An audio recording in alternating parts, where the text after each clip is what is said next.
Okay. Yan po. Po at medyo kanina naka-mute daw. Okay na. Okay na. Tingnan natin kasi tayo po nasa labas po ng ating pong himpila. Kaya tinitingnan po natin kung okay na po at ready na po yung ating pong technical po natin. Okay, so okay na ba? Okay, so dito natin, intro natin si Atty. Kanina po naka-mute daw tayo. So ito po ang inyong kaibigan. Makakasama niyo po ng 1 oras mula alas 5 hanggang alas 6 ng gabi. Sa ngalan po ni Bong Nebria, makakasama niyo sa Biyahing IC si Atty. Ariel Inton.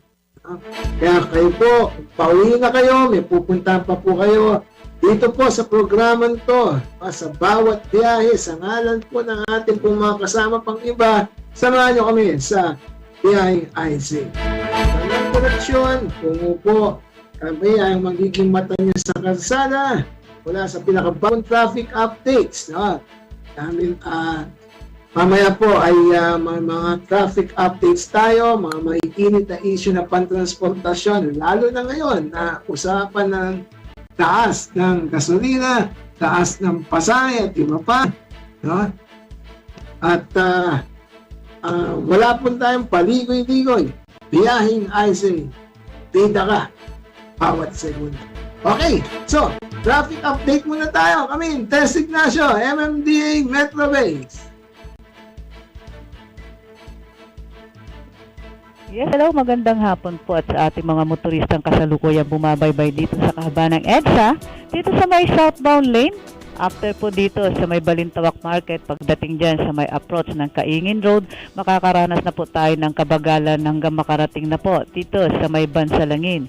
Pero after ng Bansalangin, tuloy-tuloy na po ang kaluwagan hanggang makarating sa may Kamuning at may bahagyang kabagalan pagsapit dito sa may approach ng Monte Tipidad hanggang makarating ng Aurora. Pero after ng Aurora, luluwag ng bahagya hanggang makarating dito sa may Tuason, subalit muling babagal yan pagsapit sa may approach ng Santolan hanggang makarating po ng Connecticut. After ng Connecticut, makakaranas tayo ng kaluwagan hanggang makarating na po yan dito sa may Ortigas Flyover, subalit muling babagal pagsapit dito sa may approach ng Shaw Boulevard patungo dyan sa may Boni. Luluwag lamang po yan ng bahagya patungo dyan sa may Guadalupe, subalit pagsapit dito sa may approach ng Estrella hanggang makarating na po ng Magallanes, may kabagalan na pong muli ang dali naman sakyan. Magkakaroon ng bahagyang kaluwagan dito sa may Evangelista, subalit muling babagal pagsapit sa may approach ng Tramo patungo dyan sa may Top Rotonda.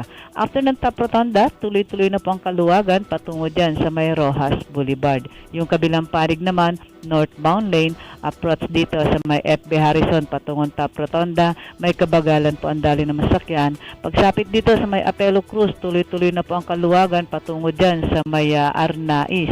Bahagyang babagal yan pagdating sa may approach ng Ayala hanggang makarating dito sa may Kalayaan at luluwag ng bahagya after ng Kalayaan patungo dyan sa may Orense. Muling babagal yan pagsapit dito sa may approach ng Guadalupe hanggang makarating na po ng Ortigas. Bahagyan luluwag yan pagbaba ng Ortigas Flyover, subalit muling babagal pagsapit sa may approach ng White Plains hanggang makarating po ng NEPA Q-Mart. After ng NEPA Q-Mart, tuloy-tuloy na po ang kaluwagan hanggang makarating ng Quezon Avenue, subalit pagsapit dito sa may approach ng EDSA North, may kabagalan na po tayo mararanasan patungo dyan sa may Corregidor. Bahagyang luluwag yan after ng Corregidor patungo ng Muñoz, subalit muling babagal pagsapit dito sa may approach ng Oliveros patungo dyan sa may Balintawak. Yan po ang pinakauling kaganapan mula dito sa tanggapan ng MMDA Metro Base, Tess Ignacio nag-uulat. Maraming salamat. Maraming salamat, Tess Ignacio, sa MMDA update. Pasa muna tayo ng ating pong mga latest na balita. Ang unang sa ating mga balita, aminado ang Department of Energy Oil Industry Management Bureau o ang DOE o IMB na no choice ang Pilipinas kundi mag-import pagdating sa usapin ng produktong petrolyo may gera man o wala sa Middle East. Ayon kay DOE OIMB Director Atty. Rino Abad, mayorya ng mga ASEAN at East Asian countries ang nag-aangkat ng krudo sa gitnang silangan. Kahit pa ilang kapitbahay ng Pilipinas ay may sariling supply. Bagamat mayroon namang anyang ibang mapagkukunan sa labas ng Asia tulad ng Canada o Russia, palayo ang mga ito at posibleng mas magmahal pa ang krudo kung mag-i-import sa mga nasabing bansa. Samantala, humingi ng pangunawa si Abad sa publiko sa posibleng pagsilid pa ng presyo ng krudo sa merkado kaugnay ng kaguluhan sa gitnang silangan. So no choice tayo, sabi ng DOE, doon pa rin tayo kukuha kung saan may gulo. Okay, so tuloy-tuloy tayo sa ating mga balita. 7 driver na nagmamaneho habang nakainom ng alak, babawiin ang lisensya. Babawiin ng Land Transportation Office ang lisensya ng 7 driver na nahuling nagmamaneho habang nakainom ng alak sa isinagawang operasyon sa Quezon City. Batay sa ulat ng Law Enforcement Service Field Enforcement Division na isinamites sa Intelligence and Investigation Division, nahuli ang mga driver na lumabag noong Pebrero 27. Sa masusing investigasyon na kumpirma na nilabag nila ang Anti-Drug and Drug Driving Act o Republic Act No. 10586, kung saan lumabas sa pagsusuri na ang kanilang blood alcohol concentration ay umabot mula 0.123% hanggang 0.438%. Lampas daw ito sa pinapayagan limitasyon ng batas at sangkot din sa hiwalay ng mga road incident. Naglabas na rin ang LTO ng mga show cause order, inilagay sa alarm status sa mga lisensya at sasakyan at nagpatupad ng 90 days na pansamantalang suspensyon. Tiniyak ni LTO Chief Assistant Secretary Marcos Lacanilao na mananatiling mahigpit ang ahensya pagpapatupad ng batas laban sa pagmamaneho habang lasing upang maprotekta ng mga motorista at mapababa ang mga aksidente sa kalsada. So, totoo naman yan. When you drink, do not drive. When you drive, do not drink. Tama ba? So, when you drink, do not drive. Kapag nakainom ka, huwag ka magmaneho. At kung magmamaneho ka, you drive, do not drink. So, pero, eto, pito daw ang nabawian ng lisensya dahil sa ng LTO dahil sa paglabag ng Anti-Drug and Drug Driving Act. Okay. So, tuloy-tuloy tayo. Kahandaan ng bansa at mga ahensya ng gobyerno sa pinangangambahang krisis sa enerhiya ipinagbubusisi sa Senado. Ipinagbubusisi ni Senador Amy Marcos sa Senado kung sapat ba ang reserbang petrolyo sa bansa at kung may nakahandang aksyon ng pamahalaan sa pamamagitan ng kanyang inihain na resolusyon number 333. Sa gitna ng pinangangambang energy shock o biglaang kakapusan ng supply at biglaang pagtaas ng presyo nito bunsod sa tensyon sa Middle East, nababahala si Senator Marcos dahil hindi na anya abot sa 1 buwan ang reserba ng LPG at kulang sa 2 buwan ang imbak sa gasolina. Ipinunton ng Presidential Sister ang rekomendasyon ng International Energy Agency na mag-imbak ang bawat bansa ng petrolyo na pang 90 araw or for 90 days. una lang sinabi ni Pangulong Ferdinand Marcos Jr. na pang 50 hanggang 60 araw ang stockpile ng petrolyo sa bansa. So, magkakaroon ng Senate hearing dito kung handa ba ang Pilipinas. Gaano ka yung reserve ng bawat istasyon, mga big player, small player, ang sabi, kinakailangan at least 90 days. Ang kahandaan daw ng Pilipinas, sabi ni Presidente Marcos, ay pang 50 hanggang 60 araw, 50 to 60 days. So, ibig sabihin, kapag naubos, baka tapos na tayo after 60 days.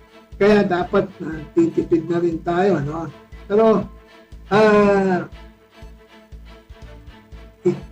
yung kaninang binasa natin news, yung merong mga nagsasuggest na doon tayo kumuha sa ibang bansa, no? Hindi na sa Middle East, hindi, no choice daw tayo dahil mas mahal, no?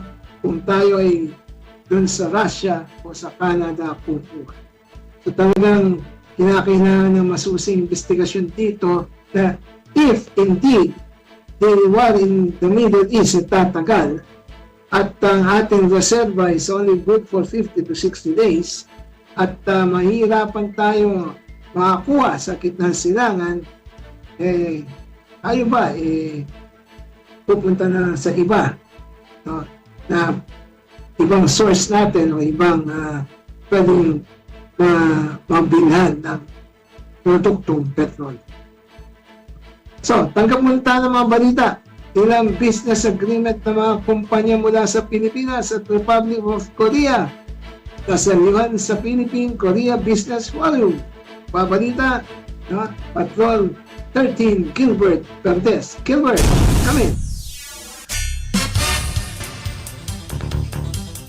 Nasalihan ang ilang business agreement sa pagitan ng mga kumpanya mula sa Pilipinas at South Korea. Sa larangan po yan ng shipbuilding, nuclear energy, aerospace, critical minerals at iba pa. Isinagawa ang signing sa Philippines-Korea Business Forum na dinaluhan ni na Pangulong Ferdinand Marcos Jr. at Korean President Lee Jae-myung sa Conrad Hotel sa lungsod ng Pasay. Ayon kay Pangulong Marcos, patunay ang mga kasunduang ito ng matibay at lumalalim na ugnayang pang-ekonomiya ng dalawang bansa. Inaasang magbubunga ito ng mas maraming proyekto, pamumunan at kabuhayan. Patrol 13, Gilbert Perdes para sa impilang mga ito ng las DWIZ. Nagbabalita ng tama, naglilingkod ng tama. Bonebriha sa Biyaheng IZ. Biyaheng IZ. Okay, maraming salamat sa iyo, Gilbert Perdes, sa balita. Okay, so mag-break po muna tayo. At pagbalik natin, meron po tayong isang panauhin sa ipapawid para po pag-usapan natin itong hinaharap na krisis ng ating bansa. Pagbalik ating pong babalik po natin after station. Oras na ito. Mga bastos at hindi tamang pahayag lalo na sa kababaihan, walang pawang sa mga pagdinig ng Kamara. Ang detalye ng ulat lahati ni Patrol 30 Jelly Mendez. Walang pawang sa mga pagdinig ng Kamara o saan mang venue ang mga bastos at hindi tamang mga pahayag lalo na sa mga kababaihan. Ito ang binigyan din ni House Justice Committee Vice Chairperson Isabel Zamora matapos ang controversial na imagination at desire ni Quezon City 4th District Representative Bong Suntay sa actress na si Ann Curtis. Sa gitna ito ng deliberasyon sa dalawang impeachment complaints laban kay Vice President Sara Duterte. Ikinalungkot ni Zamora ang pangyayari na tumapat pa ngayong buwan ng mga kababaihan o National Women's Month. Ipinaliwanag ni Representative Zamora na ang kanyang motion na alisin sa record sa mga pahayag ni Sentay ay dahil ang mga ito ay offensive, uncalled for at irrelevant. Iginit ng kongresista na unbecoming o hindi angkop para sa isang kongresista na umakto tulad ng ginawa ni Suntay na nagbanggit pa ng pangalan ng isang babae.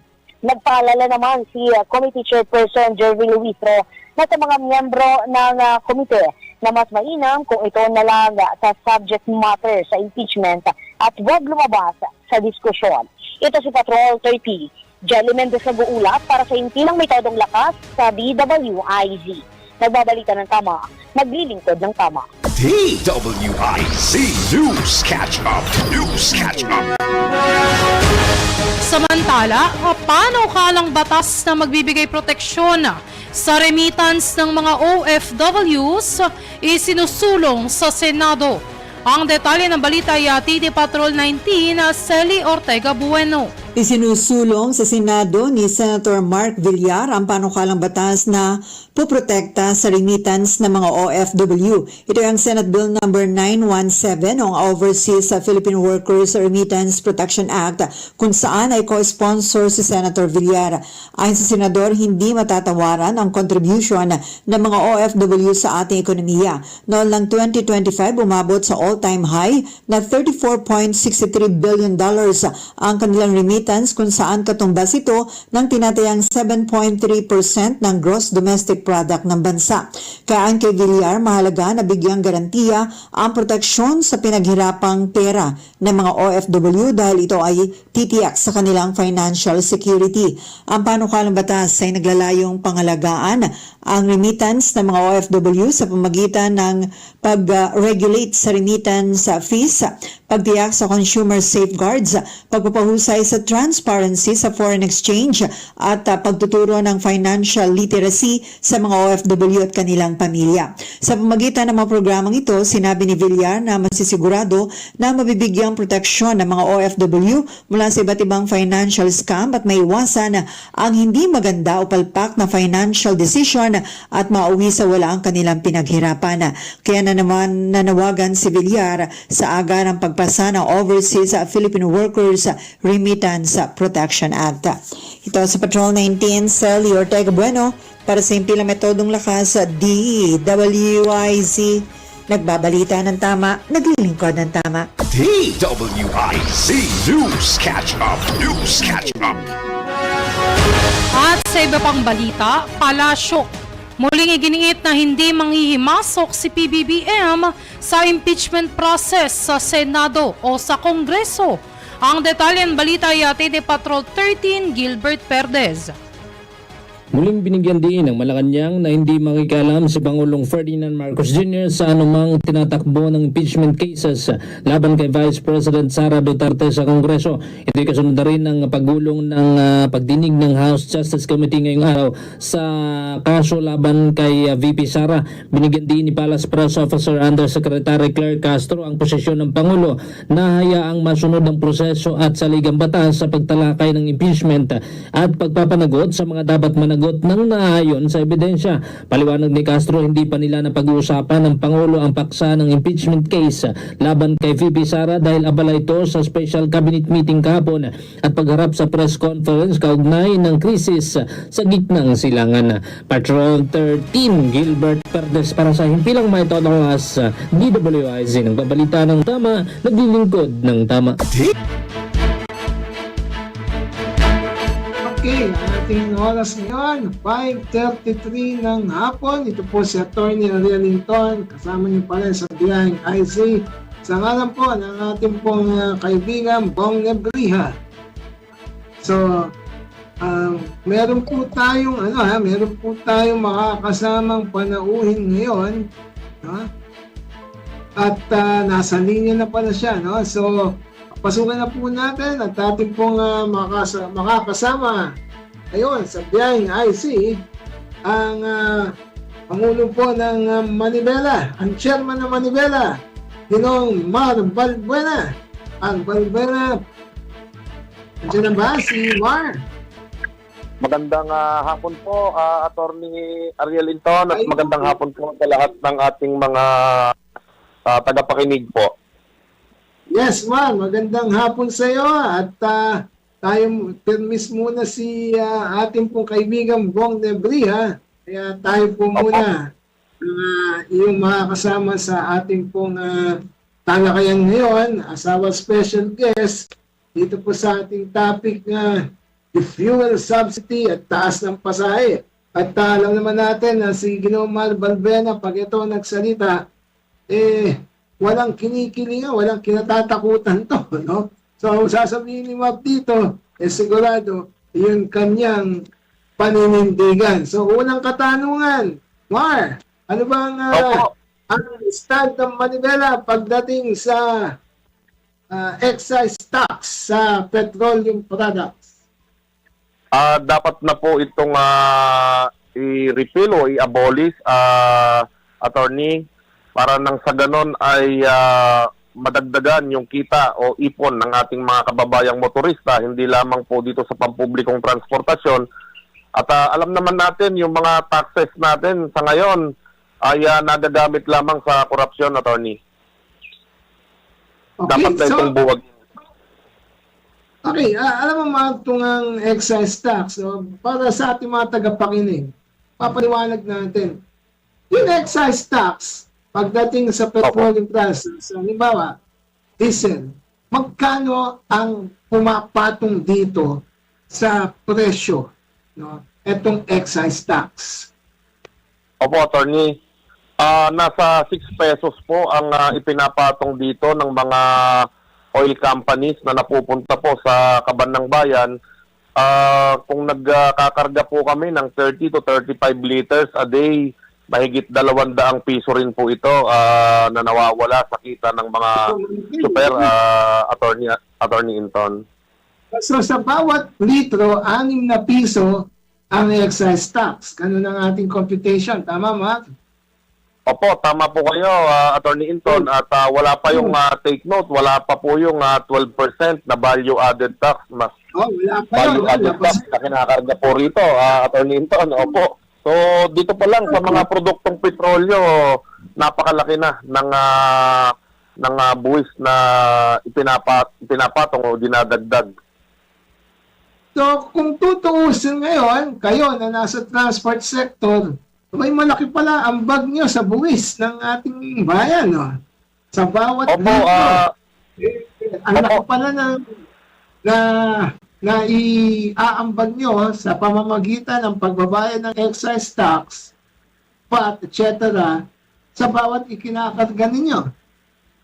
Opo, Attorney Inton, sa pag-aaral po noong 2023, nung kasagsagan po na talagang mataas ang presyo ng produktong petrolyo, umaabot po sa 92 to 100 billion pesos ang ambag mula po dito sa buwis na ikinakarga dito sa mga produktong petrolyo. At yung 100 million to ay billion. Opo, 100 billion a year ang ambag natin sa buwis. Opo. Okay. Alam mo, magandang mahina man ako sa math, pero pag-usapan natin itong pangkwenta para lalong ano ng taong bayan, sa mga nakikinig sa atin, kung sakali, kasi ang panawagan, and I share your view, ang panawagan ay buwagin o suspendihin yung excise tax. So, sa bawat litro, 6 na piso sa gobyerno. Hindi nga lang natin alam kung nagagamit ng tama yung 6 na piso pagdating sa gobyerno. Tama po kayo, Attorney Inton. Okay. Ngayon, kung masususpindi yung excise tax, no, dahil sa kagunuhan dito sa Middle East, kung nagpakarga ka ng, katulad mo, sa isang araw, ano ba ang average sa ginakarga mo sa jeep? Pinakamababa po, Attorney Inton, nasa 30 to 35 liters po. Yun ay sa 12 oras na pagbibiyahe po natin. So, bukod pa yung sa gabi, kung may bibiyahe pa. Doon muna tayo sa 30 liters. So, 30 liters multiplied by 6, pagkano na ititipid mo sa isang araw kung sakaling wala yung excise tax? 185 pesos po ito, 180 to 200 po ito, attorney. So, almost- Kaya po, malaki po, 200 pesos sa 5 araw po, 1,000 po ang nawawalang kita ng ating mga kasamaan. Kita namin sa biyahe. O kung sakaling ito ay masuspend, yun ang madadagdag sa kita ninyo, tama? Tama po kayo at malaking bagay po ito sa amin. Baon na po ito ng anak namin at pambigas. Opo. Pag nadagdag yan sa kita ninyo, Mar, ay hihingi pa ba kayo ng increase sa pasahe? Hindi na po siguro, attorney, kasi alam naman natin na hindi din naman madadagdagan yung sahod po ng karaniwang manggagawa o yung mga baon ng mga anak natin na pumapasok sa eskwela para pamasahin nila. Siguro po mananatili na lamang po doon sa minimum na 13 pesos sa mga jeepney at para sa kaalaman po ng lahat sa hanay po namin ay 10 piso lamang po ang sinisingil natin para sa mga estudyante at sa mga senior citizen po. Kung ganun man, kung mapagbibigyan ng pamahalaan ito, there is no more need for fare hike. At the same time, makatatawid na ang kayo sa hanging transportasyon sa mas maginhawang biyahe. Tama po kayo, attorney. Tama po kayo, attorney, pero depende pa rin po kung halimbawa sinuspend yung excise tax, kung patuloy pa rin ang sigalot sa gitnang silangan at kahit suspended na yung excise tax, fuel excise tax, paano po kung wala rin tigil sa pag-angat itong mga produktong petrolyo? Ano naman po kaya ang aasahan pa natin sa gobyerno? In other words, maaring tumaas pa. Ha? Yun, Kasi po, kahit po i-suspend yung excise tax, kung halimbawa po ay 60 pesos ngayon ang presyo ng diesel, mababawasan ito ng 6 pesos, magiging 54 na lang. Paano po na kung halimbawa kahit na suspendido na yung excise tax pero lumobo pa rin yung presyo hanggang 80 pesos dahil nga po sa gulo sa gitnang silangan, ano po kaya ang pwede pang gawin ng ating pamahalaan para maibsan ito? Kasi yung sa 60 pesos po, Attorney Inton, ay mabigat po talaga para sa atin. Okay, so maganda yung tinutunguhan ng discussion natin. So, Opo. iba ang fuel subsidy sa hinihingi ninyong suspension ng excise tax. Tama po kayo. Pero whichever comes first siguro, yun na lamang po siguro ang ano. Pero para sa atin, Attorney Inton, mas maganda po siguro na masuspend yung excise tax kasi hindi lamang po pampublikong sasakyan o sa hanay ng pampublikong transportasyon ang makikinabang, kung hindi lahat po ng motorista. Oo. Ngayon, Mar, ano masasabi ng Manibela dito sa depensa ng pamahalaan na ang long-term effect kapag ka sinuspende o inabolish ang excise tax sa petroleum products ay in the long run, dahil kita ng gobyerno dapat to, mababawasan ang kita ng gobyerno at mababawasan yung public service, no? Assuming na meron talagang public service, no? Opo. Ano masasabi ng Grupo Manibela doon sa ganung katwiran kaya hindi ma-suspend yung imposition ng excise tax sa petroleum products? Alam niyo po, Attorney Inton, kung nagagamit po sa tama yung mga buwis na kinokolekta, kahit wala po yung excise tax, kung ang korupsyon ay matitigil o hindi man matigil ay mabawasan man lang, malaking bagay po ito kasi yung mga nawawala doon sa kaban ng bayan, malaking tulong na at serbisyo ito sa mamamayang Pilipino. Yun po dapat ang itigil kasi kung kahit na magdagdag ka ng magdagdag ng buwis, pero ninanakaw lamang po ito at tinukurap ng mga ibang nakaupo, hindi din po makakatulong itong mga kinokolektang buwis na ito dahil napupunta lamang sa bulsa ng iilan. So ang ibig mo sabihin, Mar, na okay sana kung alam natin na itong buwis ay napupunta sa tama, kaya hindi katwiran yun sabihin na mababawasan ang kita ng pamahalaan kapag sinuspend yung imposition ng excise tax dahil walang kasiguraduhan na napupunta ito sa tama. Tama po kayo, Attorney Inton.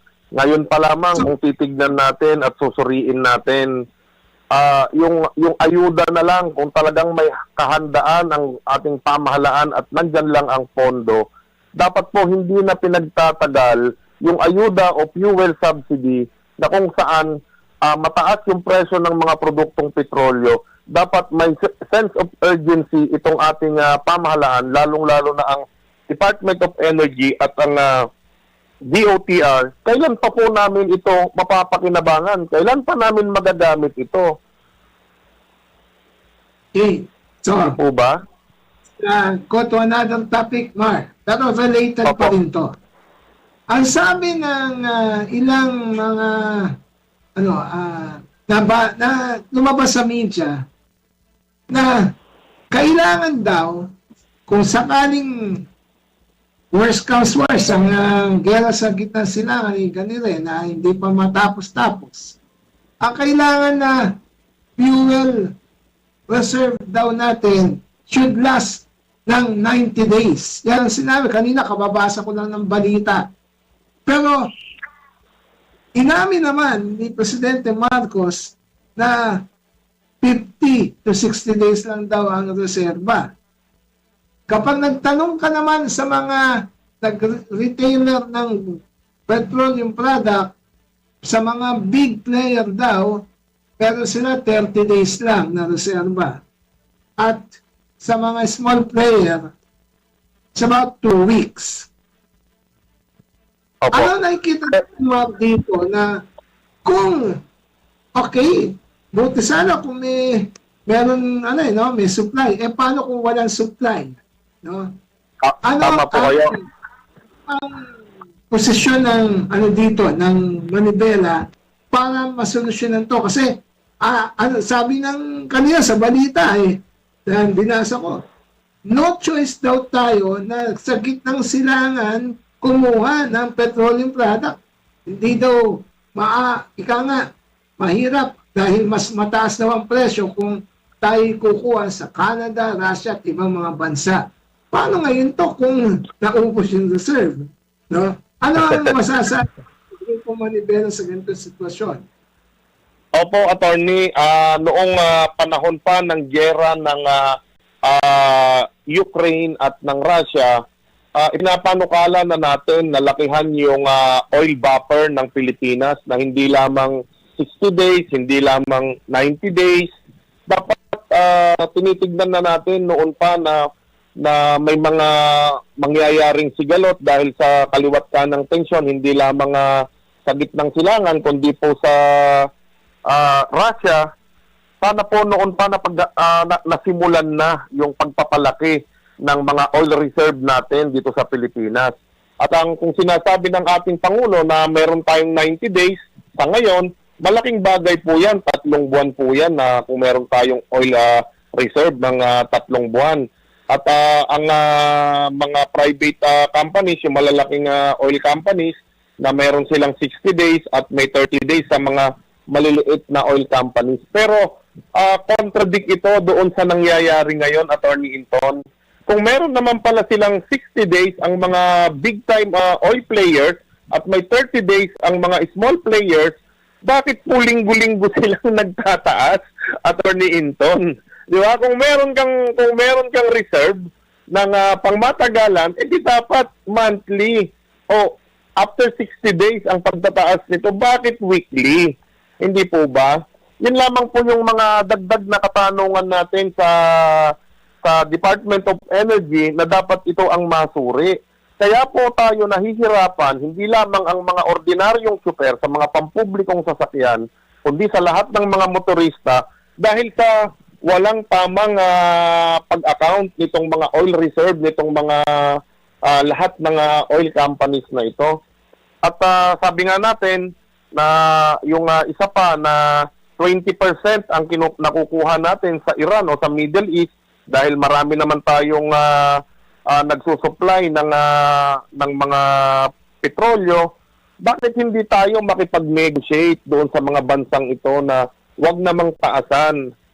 Pababayaan na lamang po ba natin? Ano po ang silbi ng mga embahada natin sa mga lugar na ito? Ano yung silbi nitong Department of Foreign Affairs para hindi po lumala o lumobo ng sobra-sobra itong presyo po ng mga petrolyo? Okay, Mal, maraming salamat sa oras mo at naway kasama ka ulit natin sa mga future interview.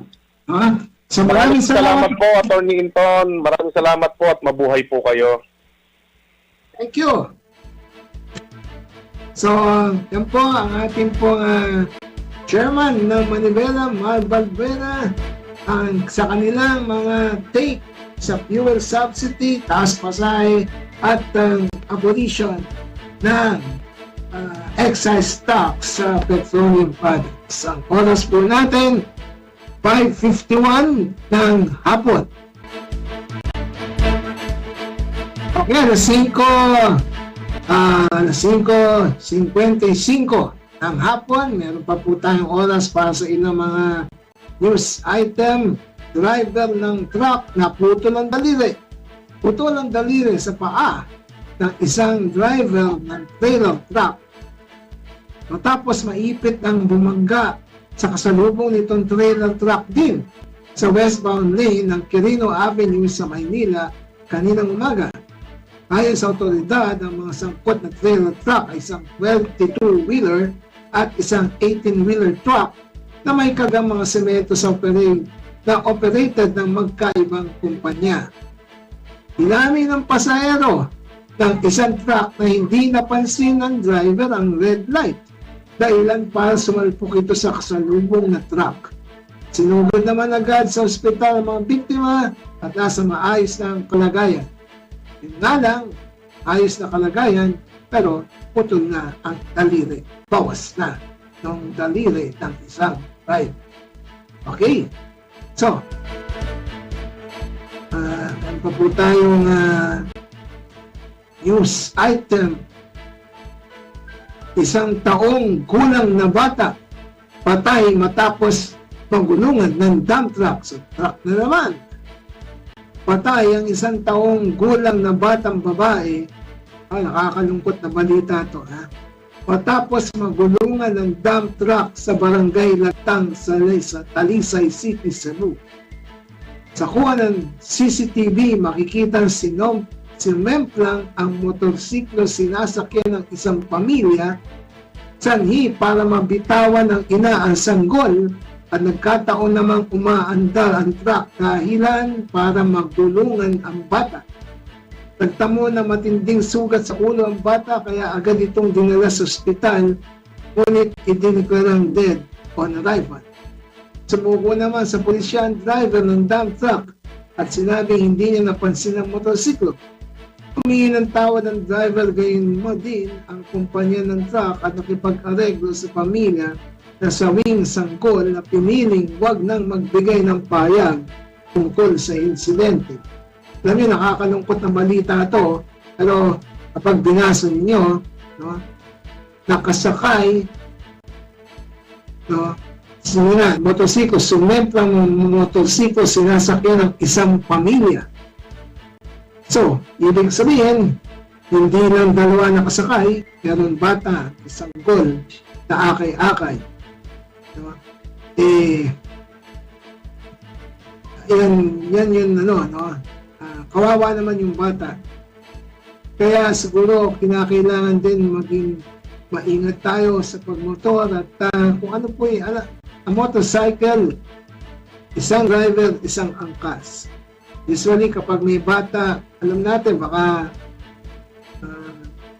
nagtitipid tayo sa pasahe, pero nilalagay naman natin sa peligro o kung isasakay natin sa bata, ang bata sa motorsiklo ng walang kaukulang safety nets. No? Kaya, well, I hope na okay, in fact, humingi na ng tawad, pero yung mga magulang, siguro kailangan magkaroon din sila ng aral dito sa nangyari sa kanilang anak. Okay, so alas 6 na po ng gabi at tayo po ay papaalam na po sa ngalan po ng ating kaibigan na si Bong Membria, sa ating mga kabiyahing IZ. Ito po sa Tony Wellington. Maraming salamat po sa pagtsatsaga niyo po sa akin, sa pakikinig. No? Hanggang sa muli. No? At sa inyo lahat, maraming salamat. God bless and good evening.